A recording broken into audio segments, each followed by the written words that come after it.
은밀야단 방문해주셔서 너무나도 감사합니다. 좋아요와 구독은 저에게 큰 힘이 됩니다. 그럼 오늘의 이야기 시작하겠습니다. 풍요로움과 엄격함이 공존하던 조선 한양. 그 도성 안북촌의 한 양반가에 비바람이 몰아치던 밤이었습니다. 하늘은 검은 먹빛으로 뒤덮였고 빗줄기는 기와 지붕을 때리며 요란한 소리를 내고 있었지요.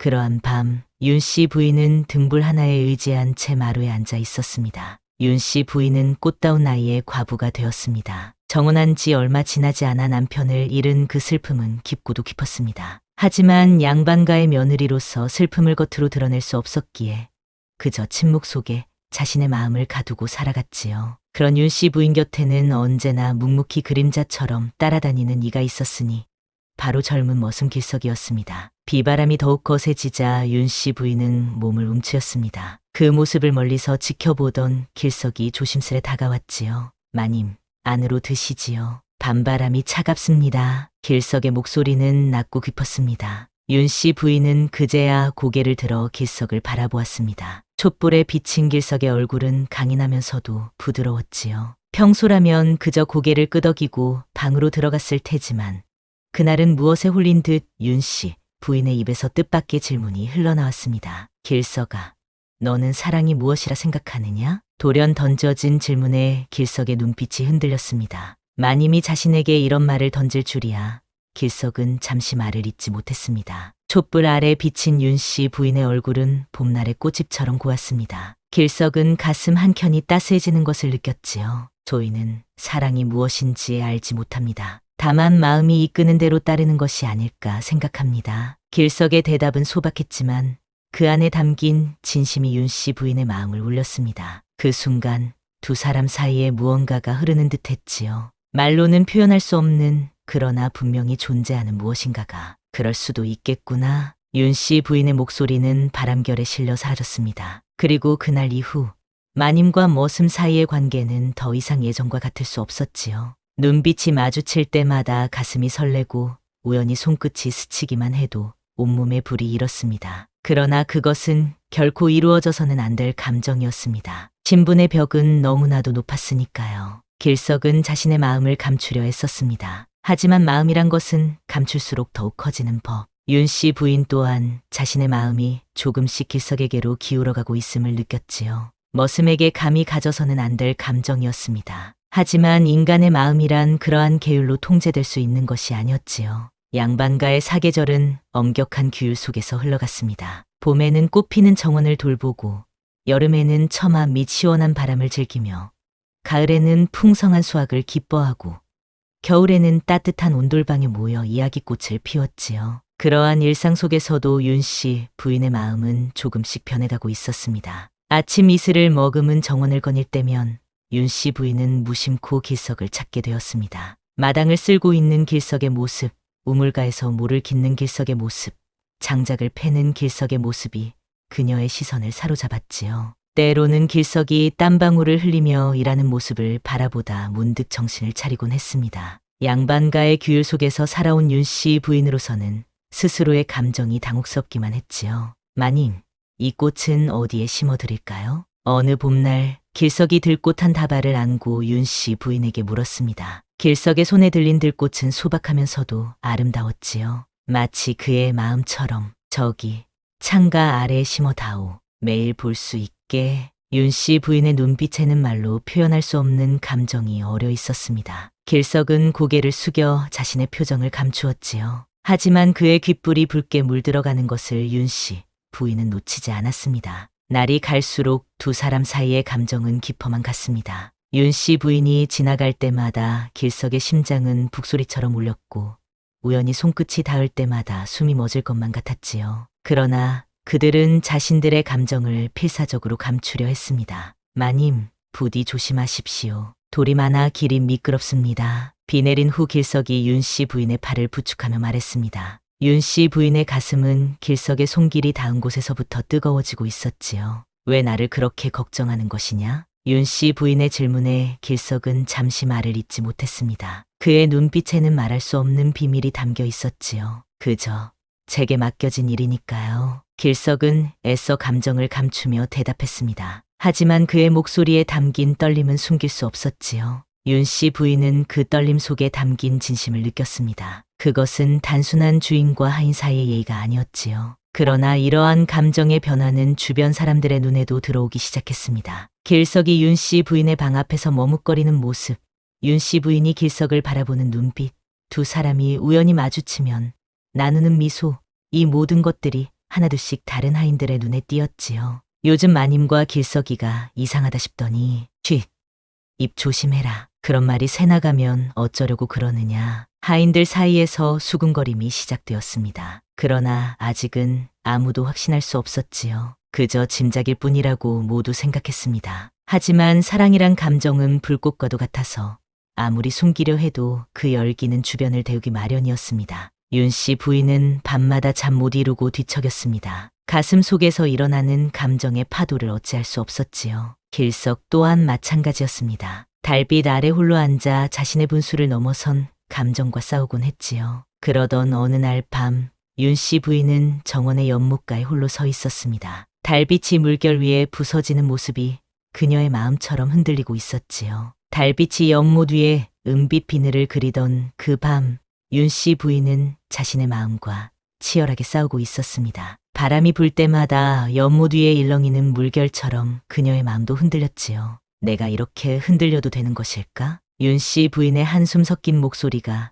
밤 공기 속으로 스며들었습니다. 양반가의 엄격한 예법 속에서 자라난 그녀였기에 자신의 감정이 더욱 혼란스러웠지요. 머슴을 향한 마음, 그것은 결코 허락되지 않는 감정이었습니다. 하지만 인간의 마음이란 것이 어찌 신분의 경계에 갇힐 수 있을까요? 그때였습니다. 뒤에서 발자국 소리가 들려왔지요. 윤 씨 부인은 가슴이 덜컥 내려앉는 것을 느꼈습니다. 누군가 자신의 고뇌를 들킨 것은 아닐까 하는 두려움이 스쳐 지나갔지요. 마님, 왜 이 밤중에? 길석의 목소리였습니다. 윤 씨 부인은 천천히 몸을 돌렸지요. 달빛 아래 서 있는 길석의 모습은 한 폭의 그림과도 같았습니다. 그의 눈동자에는 깊은 호수 같은 감정이 그리고 걱정이 가득했지요. 길석아, 달이 너무 아름다워 잠시 바라보고 있었다. 윤 씨 부인의 목소리는 떨리고 있었습니다. 길석은 한 발짝 더 다가섰지요. 두 사람 사이의 거리가 좁혀질수록 윤 씨 부인의 심장은 더욱 빠르게 뛰었습니다.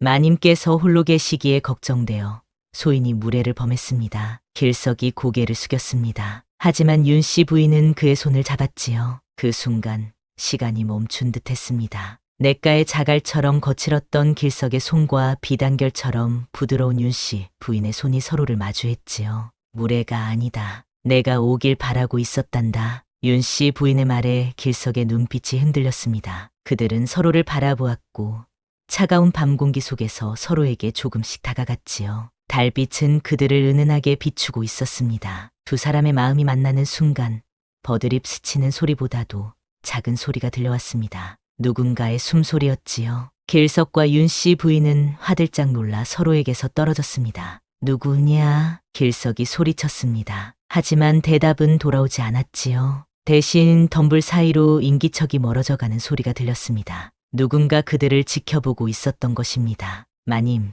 들어가시는 게 좋겠습니다. 이 일이 알려지면 길석의 목소리에는 두려움이 묻어났습니다. 윤 씨 부인도 그 심각성을 알고 있었지요. 양반가의 마님과 머슴 사이의 감정, 그것이 알려진다면 둘 다 감당할 수 없는 화를 입을 것이었습니다. 내일 새벽에 동쪽 담장 아래에서 만나자. 윤 씨 부인은 떨리는 목소리로 속삭였습니다. 그리고는 급히 방으로 돌아갔지요. 길석은 그 자리에 홀로 남아 초승달을 바라보았습니다. 그의 마음은 기쁨과 두려움이 뒤섞여 있었지요. 이튿날 새벽 윤 씨 부인은 약속한 장소로 향했습니다. 아직 해가 떠오르기 전이라 주변은 어스름했지요. 길석은 이미 그곳에 와 있었습니다. 두 사람은 담장 그림자에 숨어 속삭였습니다. 마님, 어젯밤 일은. 길석이 먼저 입을 열었습니다. 하지만 윤 씨 부인은 그의 말을 끊었지요. 길석아, 나의 마음을 더 이상 숨길 수가 없구나. 신분의 차이를 뛰어넘어 너를 사랑하고 있다.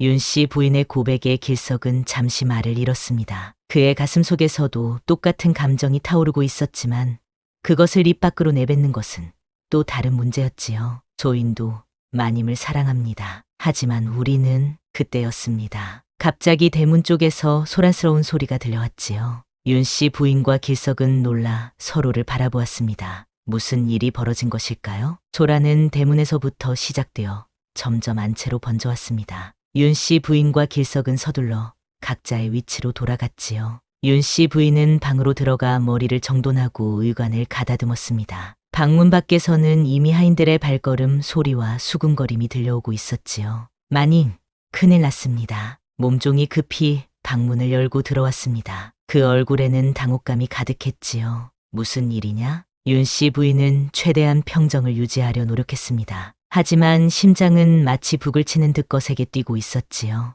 마님과 길석이가 소문이 퍼졌습니다. 어젯밤 일을 누군가 보았다는군요. 몸종의 말에 윤 씨 부인의 얼굴이 창백해졌습니다. 결국 그때 누군가 자신들을 지켜보고 있었던 것이었지요. 그리고 그 소문은 삽시간에 퍼져 이미 온 집안이 술렁이고 있었습니다. 마님이 머슴에게 홀렸다더라. 이 집안의 체면이 땅에 떨어졌다. 하인들의 수군거림은 점점 더 커져갔습니다. 그리고 얼마 지나지 않아 윤 씨 부인의 친정에서 사람들이 들이닥쳤지요. 윤 씨 부인의 오라버니와 아버지가 노한 얼굴로 방문을 박차고 들어왔습니다. 이게 무슨 소리냐? 내가 감히 머슴 따위에게 마음을 두었다고? 오라버니의 목소리는 천둥처럼 방 안을 울렸습니다. 윤 씨 부인은 고개를 숙인 채 대답하지 못했지요. 그녀의 침묵은 오히려 모든 것을 인정하는 것과 같았습니다. 당장 짐을 꾸려라. 친정으로 데려갈 것이다. 아버지의 목소리는 차갑고 단호했습니다. 윤 씨 부인은 그제야 고개를 들어 아버지의 눈을 바라보았지요. 아버님, 그러나 그 이상의 말은 나오지 않았습니다. 무슨 말을 해도 소용없음을 알고 있었지요. 이미 소문은 퍼졌고 양반가의 체면은 구겨졌으며 그녀는 그 책임을 져야 했습니다. 한편 바깥마당에서는 또 다른 비극이 펼쳐지고 있었습니다. 길석은 장독대에 묶인 채 매질을 당하고 있었지요. 주인집 마님을 넘본 죄, 그것은 중죄 중의 중죄였습니다. 주제도 모르는 머슴이 감히 마님을 넘보다니. 집사는 매를 들어 길석의 등을 내리쳤습니다. 매 한 대가 내려칠 때마다 길석의 살이 찢기고 피가 흘렀지요. 하지만 그는 입을 다물고 있었습니다. 단 한마디의 비명도, 단 한 방울의 눈물도 보이지 않았습니다. 내 놈이 마님을 유혹했느냐? 말해보아라. 집사의 다그침에도 길석은 고개를 저었습니다. 아무리 매질을 당해도 그는 결코 입을 열지 않았지요. 마님께서 저를 유혹한 것이 아닙니다. 그저 제가 감히 바라서는 안 될 것을 바랐을 뿐입니다. 길석의 목소리는 작았지만 단호했습니다. 그는 모든 책임을 자신이 지려 했지요. 윤 씨 부인의 명예를 지키기 위해서였습니다. 그 모습을 안채에서 윤 씨 부인이 지켜보고 있었습니다. 창문 틈으로 길석이 매를 맞는 모습을 보며 그녀는 자신의 손을 물어뜯었지요. 하지만 그 또한 아무 소용이 없었습니다. 그녀는 속수무책으로 길석이 맞는 모습을 바라볼 수밖에 없었지요. 이제 됐다. 더 이상 피를 보게 하지 말고 당장 이 집에서 내쫓아라. 마침내 집사의 명령에 따라 하인들이 피투성이가 된 길석을 일으켜 세웠습니다. 그의 옷은 피로 얼룩져 있었고 걸음걸이는 불안정했지요. 하지만 그의 눈빛만은 여전히 단단했습니다. 마지막으로 한 말씀 드리고 싶습니다. 길석이 입을 열었습니다. 모두가 놀라 그를 바라보았지요. 비록 소인의 신분은 낮지만 마님을 향한 마음만큼은 진실되었음을 그 점만은 기억해 주십시오. 그 말을 남기고 길석은 대문 밖으로 사라졌습니다. 윤 씨 부인은 그 순간 가슴이 찢어지는 아픔을 느꼈지요. 하지만 그녀는 눈물을 보이지 않았습니다. 양반가의 며느리로서의 체면을 지켜야 했으니까요. 다음 날 윤 씨 부인은 친정으로 끌려갔습니다. 가마에 오르는 그녀의 얼굴은 백지장처럼 창백했지요. 하지만 눈물 한 방울 흘리지 않았습니다. 이미 그녀의 마음은 길석이 사라진 대문 밖에 함께 나가버린 듯했습니다. 친정에 도착한 윤 씨 부인을 기다리고 있던 것은 더욱 엄격한 규율과 감시였습니다. 그녀는 사랑채의 작은 방에 갇히다시피 머물게 되었지요. 하루 종일 문을 닫아 걸고 바느질을 하거나 경전을 읽는 것이 그녀의 일상이 되었습니다. 이런 수치를 안겨주다니 내가 우리 집안의 딸이 맞느냐? 어머니의 따가운 질책이 날마다 이어졌습니다. 윤 씨 부인은 그저 묵묵히 고개를 숙일 뿐이었지요. 그녀의 마음속에는 여전히 길석의 모습이 선명했습니다. 피투성이가 된 채로도 자신을 지키려 했던 그 모습, 마지막 순간에도 당당했던 그 눈빛을 잊을 수 없었지요. 한 달이 지나고 두 달이 지났습니다. 그리고 어느 날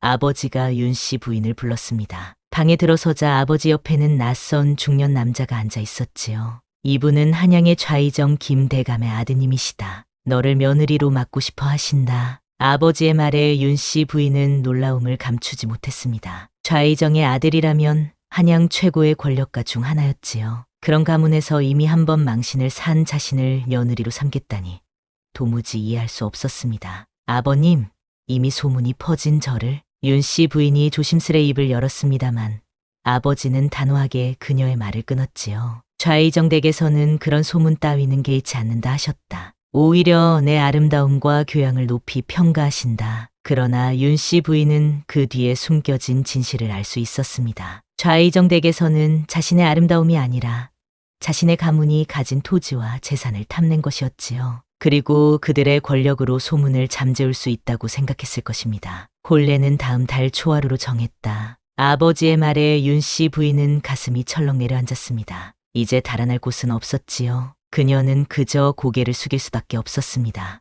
혼례 준비가 진행되는 동안 윤 씨 부인은 밤마다 몰래 눈물을 흘렸습니다. 그녀의 마음은 여전히 길석에게 향해 있었지요. 그가 어디에 있는지 어떻게 지내는지 알 길이 없었지만 그래도 그녀는 길석을 잊지 못했습니다. 마침내 혼례일이 다가왔습니다. 윤 씨 부인은 화려한 화롯을 입고 화장을 했지요. 거울에 비친 자신의 모습은 마치 다른 사람 같았습니다. 눈빛은 생기를 잃었고 입술은 웃음을 잃었지요. 이제 가마에 오르시지요, 아가씨.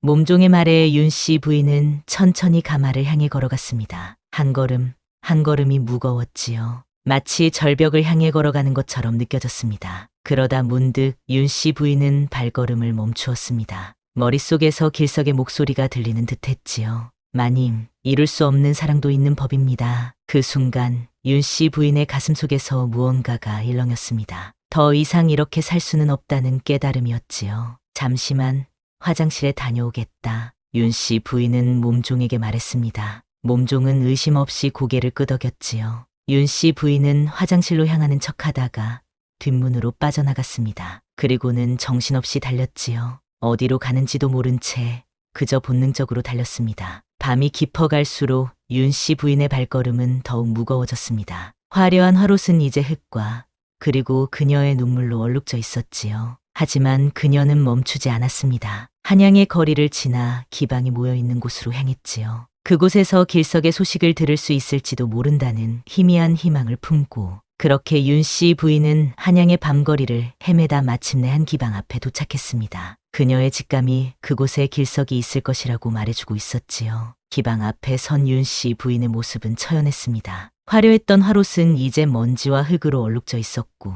정갈했던 머리는 헝클어져 있었지요. 하지만 그녀의 눈빛만큼은 여전히 결연했습니다. 깊은 숨을 들이마신 윤 씨 부인은 기방의 문을 두드렸습니다. 누구세요? 문을 연 기생은 윤 씨 부인의 모습에 놀란 기색을 감추지 못했습니다. 비록 흙투성이가 되었지만 화롯의 비단결과 윤 씨 부인의 고운 태도는 그녀가 평범한 여인이 아님을 말해주고 있었지요. 길석이라는 사람을 찾고 있습니다. 여기 있을지도 모른다고 들었습니다. 윤 씨 부인의 말에 기생은 의아한 표정을 지었습니다. 잠시 생각하더니 고개를 끄덕였지요. 들어오세요. 안에서 기다리시면 제가 알아보겠습니다. 윤 씨 부인은 기생의 안내를 받아 작은 방으로 들어갔습니다. 방 안은 은은한 등불빛으로 가득했고 향 냄새가 코끝에 스쳤지요. 그녀는 자리에 앉아 초조하게 기다렸습니다. 심장은 터질 듯이 뛰고 있었지요. 얼마나 시간이 지났을까? 문이 열리고 한 남자가 들어왔습니다. 윤 씨 부인은 숨을 멈추었지요. 하지만 그는 길석이 아니었습니다. 중년의 남자였지요. 당신이 길석을 찾는다고 들었소. 남자의 목소리는 낮고 깊었습니다. 윤 씨 부인은 실망을 감추지 못했지요. 네, 그를 꼭 찾아야 합니다. 윤 씨 부인의 간절한 목소리에 남자는 잠시 그녀를 관찰했습니다. 그리고는 천천히 입을 열었지요. 혹시 윤 씨 부인이 아니십니까? 그 말에 윤 씨 부인은 놀라움을 금치 못했습니다. 이 낯선 남자가 어떻게 자신을 알고 있는 것일까요? 그렇습니다만 당신은 누구십니까? 윤 씨 부인이 조심스레 물었습니다. 남자는 잠시 침묵하더니 입을 열었지요. 저는 길석의 옛 스승입니다. 길석이 이곳에 머물렀었지요. 하지만 며칠 전 떠났습니다. 윤 씨 부인의 얼굴에 실망감이 스쳐 지나갔습니다. 그토록 어렵게 찾아왔건만 이미 길석은 떠난 후였지요. 어디로 갔는지 아십니까? 윤 씨 부인의 목소리는 떨리고 있었습니다. 스승은 고개를 끄덕였지요. 무관 시험을 보러 갔다고 했습니다. 그 말에 윤 씨 부인은 놀라움을 금치 못했습니다. 무관 시험이라니 머슴이었던 길석이 어떻게 그런 시험을 볼 수 있다는 것일까요? 사실 길석은 원래 머슴이 아닙니다. 스승의 말은 계속되었습니다. 그의 목소리에는 비밀을 풀어놓는 듯한 무게가 실려 있었지요. 길석은 원래 몰락한 양반가의 후손입니다. 그의 아버지는 억울한 누명을 쓰고 가문이 몰락했지요. 살아남기 위해 그는 머슴으로 신분을 감춘 것이었습니다. 스승의 말에 윤 씨 부인은 가슴이 조여오는 것을 느꼈습니다. 길석이 자신에게 말하지 않았던 모든 것이 이제야 이해가 되었지요. 그는 언젠가 가문의 명예를 되찾겠다는 결심으로 살아왔습니다. 그리고 부인을 향한 마음 때문에 더욱 그 결심을 굳혔지요. 윤 씨 부인의 눈에 눈물이 맺혔습니다. 길석이 그토록 자신을 생각했다니. 하지만 동시에 그가 자신의 진실을 숨겼다는 사실에 가슴이 아팠지요. 무관 시험이 어디에서 치러지는지 알 수 있을까요? 윤 씨 부인은 간절히 물었습니다. 스승은 잠시 고민하더니 대답했지요. 한양 북쪽 훈련원에서 오늘부터 사흘간 시험이 있습니다. 하지만 부인께서 그곳에 가시는 것은 위험합니다. 양반가의 교수가 그런 곳에 간다는 것은 윤 씨 부인은 스승의 말을 끊었습니다. 저는 이미 모든 것을 던져버렸습니다. 오늘 혼례를 피해 도망쳐 나왔으니 이제 돌아갈 곳도 없습니다. 그녀의 말에 스승은 깊은 한숨을 내쉬었습니다. 그리고는 고개를 끄덕였지요. 그렇다면 제가 도와드리겠습니다. 하지만 먼저 그 옷을 갈아입으셔야 합니다. 너무 눈에 띄니까요. 스승의 도움으로 윤 씨 부인은 평범한 여인의 옷으로 갈아입었습니다. 화롯 대신 소박한 갈색 치마 저고리를 입고 머리도 단정하게 틀어 올렸지요. 그리고 얼굴에는 역계먹물을 발라 피부의 희기를 가렸습니다. 스승의 도움으로 변장을 마친 윤 씨 부인은 한양 북쪽 훈련원으로 향했습니다. 훈련원 주변은 무관 시험을 보려는 이들과 그들을 구경하러 온 사람들로 북적였지요. 윤 씨 부인은 군중 속에 섞여 조심스레 훈련원 안을 살폈습니다. 어디 계실까? 윤 씨 부인의 눈이 이리저리 움직였습니다. 수많은 사람들 사이에서 길석을 찾는 것은 바늘을 찾는 것과도 같았지요. 게다가 이제 길석은 머슴의 옷이 아닌 무관 지원자의 옷을 입고 있을 테니 알아보기도 더욱 어려웠습니다. 한참을 찾아 헤맨 끝에 윤 씨 부인은 말을 타고 활을 쏘는 시험장 근처에 섰습니다. 응시자들이 차례로 말을 타고 달리며 관역을 향해 화살을 날리고 있었지요. 그때 한 젊은 무사가 말에 올라탔습니다. 다음 응시자 김길석. 호명이 울려 퍼졌습니다. 윤 씨 부인의 심장이 쿵하고 내려앉았지요. 김길석. 그는 본래 이름을 되찾은 것이었습니다. 말 위에 올라탄 길석의 모습은 당당했습니다. 더 이상 머슴의 초라한 모습이 아니었지요. 그는 마치 태어날 때부터 무사였던 것처럼 자연스럽게 말을 다루었습니다. 길석은 말을 달리기 시작했습니다. 바람을 가르는 소리가 들렸지요. 그리고 그는 활시위를 당겼습니다. 한 번, 두 번, 세 번, 화살이 날아가 모두 관역의 중앙을 꿰뚫었습니다. 만점이다. 심사관의 외침에 주변에서 탄성이 터져 나왔습니다. 윤 씨 부인은 눈물을 참으며 길석의 모습을 지켜보았지요. 그 모습은 너무나도 자랑스러웠습니다. 시험이 끝나고 길석은 말에서 내려 다른 응시자들과 대화를 나누고 있었습니다. 윤 씨 부인은 조심스레 그에게 다가갔지요. 떨리는 마음을 진정시키며 그녀는 길석의 등 뒤에 섰습니다. 길석아. 윤 씨 부인의 목소리는 속삭임처럼 작았습니다. 하지만 길석은 그 목소리를 단번에 알아들었지요. 그는 천천히 몸을 돌렸습니다. 그리고 윤 씨 부인과 눈이 마주쳤지요. 마님. 길석의 눈에 놀라움이 번졌습니다. 그는 주변을 둘러보더니 윤 씨 부인의 팔을 잡아 한적한 곳으로 이끌었지요. 어찌 여기에 오셨습니까? 오늘 혼례가 아니었습니까? 길석의 목소리에는 걱정과 당혹감이 섞여 있었습니다. 윤 씨 부인은 미소를 지었지요. 도망쳐 나왔다. 너를 찾기 위해서. 윤 씨 부인의 말에 길석의 표정이 복잡하게 변했습니다. 기쁨과 걱정 그리고 슬픔이 뒤섞여 있었지요. 하지만 마님께서는 돌아가셔야 합니다. 이미 가문의 명예가. 윤 씨 부인은 길석의 말을 끊었습니다. 더 이상 돌아갈 곳이 없다. 나는 이미 모든 것을 던져버렸어. 그리고 내가 양반가의 자제라는 것도 알게 되었다. 길석은 한숨을 내쉬었습니다. 그의 비밀이 드러난 것이었지요. 조인, 아니, 제가 그동안 진실을 말씀드리지 못해 죄송합니다. 하지만 이제라도 진실을 말씀드리고 싶습니다. 길석은 자신의 이야기를 시작했습니다. 그는 명문무관 가문의 자제였지만 정적들의 모함으로 아버지가 죽고 가문이 몰락했다고 했지요. 살아남기 위해 이름을 바꾸고 머슴으로 들어간 것이었습니다. 그리고 우연히 윤 씨 부인의 집에 들어가게 되었다고 했지요. 처음에는 단지 살아남기 위한 선택이었습니다. 하지만 마님을 뵙게 되면서 제 마음이 달라졌습니다. 길석의 고백에 윤 씨 부인의 눈에 눈물이 맺혔습니다. 그녀는 길석의 손을 잡았지요. 길석아, 나와 함께 도망치자. 우리가 신분을 떠나 함께할 방법은 없는 것이냐? 윤 씨 부인의 간절한 목소리에 길석은 잠시 말을 잇지 못했습니다. 그의 눈에도 눈물이 맺혔지요. 마님, 아니, 윤 씨 부인. 제 마음은 변함없지만 길석은 고개를 끄덕였습니다. 함께 가겠습니다. 하지만 그 전에 먼저 해야 할 일이 있습니다. 무관 시험을 통과해 제 이름을 되찾아야 합니다. 그리고 그 후에 윤 씨 부인은 길석의 말에 미소를 지었습니다. 기다릴 수 있다는 듯이 고개를 끄덕였지요. 무관 시험이 끝난 후 길석은 예상대로 높은 성적으로 합격했습니다. 이제 그의 이름은 다시 김길석이 되었고 조정에서도 그의 뛰어난 실력을 인정받게 되었지요. 하지만 길석의 마음은 여전히 불안했습니다.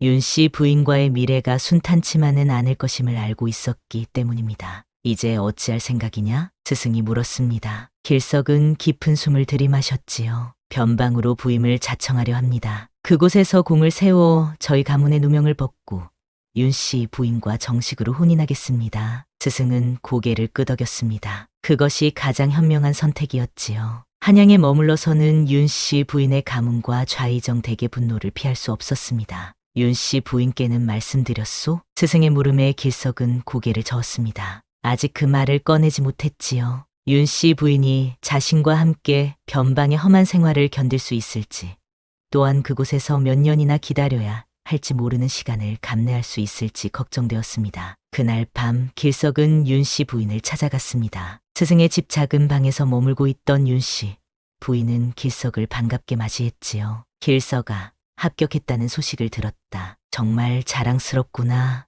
윤 씨 부인의 눈빛은 깊은 호수처럼 맑고 따뜻했습니다. 길석은 그녀 앞에 무릎을 꿇고 앉았지요. 윤 씨 부인, 제가 드릴 말씀이 있습니다. 길석의 진지한 표정에 윤 씨 부인은 긴장했습니다. 그녀도 이미 예감하고 있었는지도 모릅니다. 나는 변방으로 부임하려 합니다. 그곳에서 공을 세워 가문의 명예를 회복하고 그 후에 당신을 정식으로 아내로 맞이하고 싶습니다. 윤 씨 부인의 눈에 슬픔이 스쳐 지나갔습니다. 하지만 그녀는 이내 미소를 지었지요. 얼마나 기다려야 하는지는 중요하지 않아. 다만 내가 무사히 돌아온다면 그것으로 충분하다. 길석은 윤 씨 부인의 손을 꼭 잡았습니다. 그녀의 이해심에 감사했지요. 하지만 당신은 어디서 기다리실 건가요?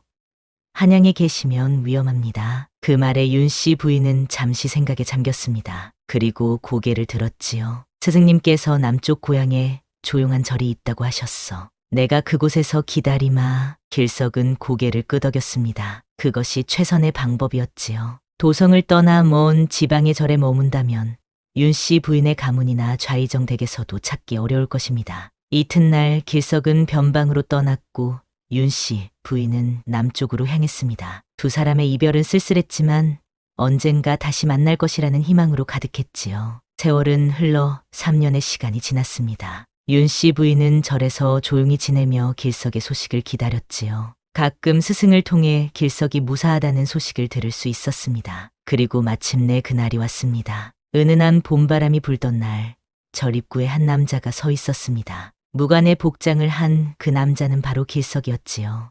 돌아왔습니다. 간단한 인사였지만 그 안에 담긴 마음은 깊고 진실했습니다. 윤 씨 부인은 달려가 길석을 꼭 안았지요. 그동안의 그리움이 한순간에 녹아내렸습니다. 변방에서 공을 세워 가문의 명예를 회복했습니다. 그리고 이제 정식으로 혼인을 청하고 싶습니다. 길석은 윤 씨 부인의 손을 잡고 말했습니다. 그의 손에는 작은 비녀가 들려 있었지요. 바로 예전에 윤 씨 부인이 머슴 시절에 길석에게 건네주었던 그 비녀였습니다. 이 비녀를 가슴에 품고 살아왔습니다. 이제 다시 돌려드립니다. 제 마음과 함께. 그렇게 두 사람은 다시 만나 진정한 사랑을 이루었습니다. 신분의 벽을 넘어 오해와 시련을 이겨내고 마침내 함께할 수 있게 되었지요. 길석은 조정에서 인정받는 무관이 되었고 윤 씨 부인은 그의 아내로서 당당히 살아갈 수 있었습니다. 하지만 사람들은 이 이야기를 다르게 전하기도 합니다. 어떤 이들은 길석이 변방에서 전사했다고 하고 어떤 이들은 윤 씨 부인이 그를 기다리다 생을 마감했다고도 하지요. 그러나 진실은 오직 두 사람만이 알고 있었습니다. 그들이 남긴 것은 단 하나 작은 비녀뿐이었지요. 그 비녀에는 두 사람의 사랑이 깃들어 있었습니다. 신분의 벽을 뛰어넘은 용기, 서로를 위해 모든 것을 포기할 수 있었던 헌신, 그리고 결코 변하지 않는 진실한 마음. 이 이야기는 그렇게 전해 내려왔습니다. 머슴과 마님의 금지된 사랑 이야기로, 때로는 슬픈 결말로, 때로는 행복한 결말로. 하지만 사람들은 모두 같은 교훈을 얻었지요. 진정한 사랑은 어떠한 장벽도 뛰어넘을 수 있다는 것을. 그리고 지금도 어딘가에서는 그들의 사랑을 응원하는 이들이 있을 것입니다. 여러분은 어떠신가요? 이 머슴과 마님이 함께할 수 있도록 도왔을까요? 이들의 사랑은 이루어질 수 있었을까요? 그 답은 여러분의 마음속에 있을 것입니다.